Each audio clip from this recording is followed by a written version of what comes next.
दीपकला foundation आणि डोंबिवलीकर यांच्या संयुक्त विद्यमाने तसेच भाजपा प्रदेशाध्यक्ष रवींद्र चव्हाण यांच्या सहकार्याने women's art fair art for चॅरिटीचे आयोजन करण्यात आले आहे। 3 दिवस चालणारे हे प्रदर्शन आनंद बालभवन येथे भरवण्यात आले असून ते सर्वांसाठी खुले आहे। डोंबिवली ही आपले कलानगरी आहे आणि या कलानगरीमध्ये अनेक कलाकार आहेत आणि त्याचाच आज प्रत्यंतर या बालभवनमध्ये आलं। आज या ठिकाणी हे सगळं बघत असताना खूप आनंद झाला।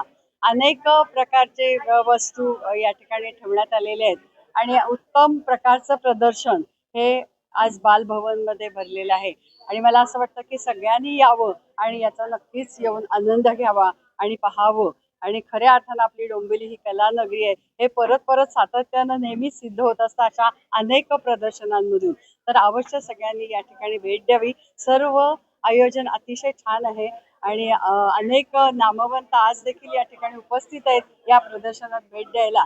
तर आपणही या ठिकाणी आवर्जून यावं आणि हे प्रदर्शन बघावं अशी मी या निमित्तानं विनंती करते। माझं नाव आहे वृद्धी तावडे। मी कळव्याला राहते। हे दीपकला फाउंडेशन आणि डोंबिवली मी केलेलं महिलांसाठीचं एक्झिबिशन, त्याच्यात मी पार्टिसिपेट केलं आहे। ह्याच्यात माझ्या ऑइल पेंटिंग लागलेल्या आहेत। ह्या सगळ्या ऑइल पेंटिंग्स आहेत आणि मी रिअलिझमवरती काम करते। माझ्या ज्या पेंटिंग्स आहेत त्या रिअलिस्टिक पेंटिंग आहेत। मी इंजिनिअरिंग केलं आहे, त्याच्यात मी जॉब करत होते आधी आणि मग माझी ही हॉबी होती की चित्र काढू। मग मी हळूहळू त्यामध्ये वेळ देत गेली आणि मग हळूहळू मी प्रयत्न केला, प्रॅक्टिस केली। कोर्स असं नाही केलेत, मी ट्युटोरियल्स केलेत आणि त्या ट्युटोरियल्समधून मी शिकले आणि मग मी स्वतः थोडंसं त्यामध्ये प्रॅक्टिस करून स्वतःचं असं डेव्हलप केलेलं आहे। ऑलमोस्ट 5 ते 6 वर्ष म्हणजे आफ्टर कोविड असं म्हणू शकता तुम्ही।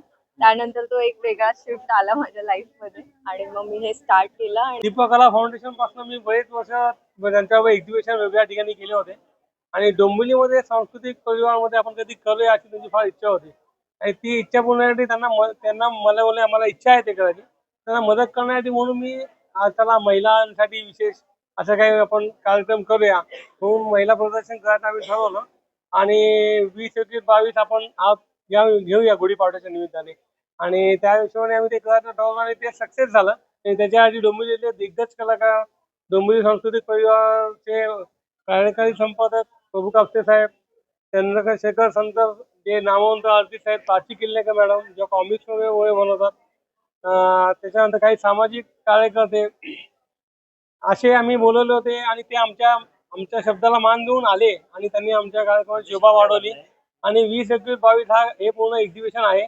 आणि सगळ्या लोकांनी इथे आवर्जून यावं। त्याला बालभवन इथे डोंबिवलीमध्ये बालभवन इथे आनंद बालभवन स्टेशनवरून अगदी जवळ आहे। सगळ्यांनी येऊन त्याला भेट द्यायचे आणि कलाकारांचा पुन्हा व्यवस्थित त्यांना प्राधान्य द्यायचे। कळंबोलीवरनं आलेली आहे इथे आणि मी फर्स्ट इयर लॉ स्टुडंट आहे। आज जागतिक महिला दिनानिमित्त इथे एक्झिबिशन लागलेलं आहे आणि हा माझा फर्स्ट एक्झिबिशन आहे। तर मला खूप आनंद होतोय। मी माझ्या 12वीच्या सुट्टीमध्ये हे सुरू केलेलं। माझ्या मम्मीकडून मी प्रेरणा घेतली आणि मग त्यातून मी बिझनेस सुरू केला। आता मी स्वतःची पॉकेट मनी माझ्याकडे आहे। स्वतः मी काय काय घेऊ शकते स्वतःसाठी आणि क्रोशे हे इझी आहे। लोकांना वाटतं हार्ड आहे वगैरे काय, पण असं काही नाहीये। क्रोशे सुरू केलं की मग हळूहळू जमतं सगळ्यांना। सो हेच की इझी आहे आणि कोणी पण करू शकतं हे। थँक्यू।